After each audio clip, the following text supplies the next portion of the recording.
સુરત પોલીસે વેશપલટો કરી મહારાષ્ટ્રના શહાદાથી હથિયારોની સપ્લાય કરવાના ગુનામાં આરોપીને 30 વર્ષીય ડીસીબી પોલીસે ઝડપી પાડ્યો છે।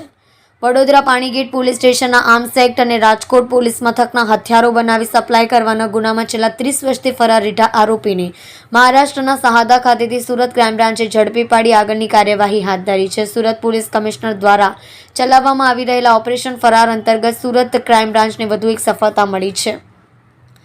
ક્રાઇમ બ્રાન્ચે વડોદરા પાણીગેટ પોલીસ સ્ટેશનમાં 1993માં નોંધાયેલા આર્મ્સ એક્ટ અને રાજકોટ ડીસીબી પોલીસ મથકમાં વર્ષ 2018માં હથિયારો બનાવી સપ્લાય કરવાના ગુનામાં ફરાર આરોપી મોહનસિંહ ઉર્ફ મોહન ભૈયા નરવાડસિંહ ડાવરની મહારાષ્ટ્રના શહાદા ખાતેથી ધરપકડ કરી છે। સુરત ક્રાઇમ બ્રાન્ચના જણાવ્યા અનુસાર ક્રાઇમ બ્રાન્ચની ટીમને ICGS પોર્ટલ ઉપરથી માહિતી મળી હતી કે આર્મ્સના ગુનામાં શહાદા કોર્ટ મુદ્દતે આરોપી મોહન સિંહ ઉર્ફે મોહન ભૈયો આવી રહ્યો છે। જે માહિતીને આધારે મહારાષ્ટ્રના નંદુરબાર જિલ્લાના શહાદા કોર્ટ નજીક સુરત ક્રાઇમ બ્રાન્ચની ટીમે વેશપલટો કરી કોર્ટ મુદ્દતે આવી ચડેલા આરોપીને દબોચી પાડ્યો હતો। જે આરોપી વિરુદ્ધ વર્ષ 1993માં વડોદરાના પાણીગેટ પોલીસ સ્ટેશનમાં એક પિસ્ટોલ અને 4 જીવતા કાર્ટીઝ અંગેનો ગુનો નોંધાયો હતો।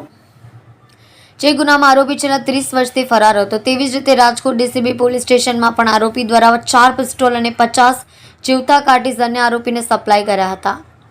જે આરોપીઓ ક્રાઇમ બ્રાન્ચને હાથે ઝડપાઈ જતા મોહનસિંહ ઉર્ફ મોહન ભૈયાનું નામ ખુલવા પામ્યું હતું। આ બંને ગુનામાં આરોપી વર્ષોથી પોલીસની ધરપકડથી બચવા ભાગતો ફરતો હતો।